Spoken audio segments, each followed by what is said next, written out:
We interrupt programming at the request of the National Weather Service to activate the North Texas Emergency Alert System.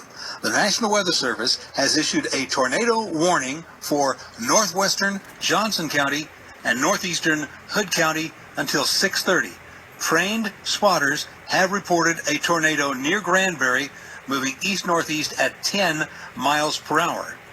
Flying debris can be dangerous to those caught without shelter. Mobile homes can be damaged or destroyed. Damage to roofs, windows, and vehicles likely. Tree damage also likely.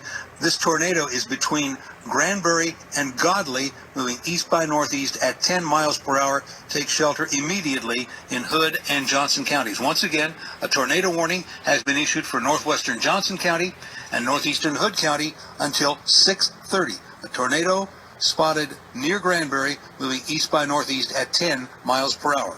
All North Texas stations affected by this alert are requested to relay the preceding message.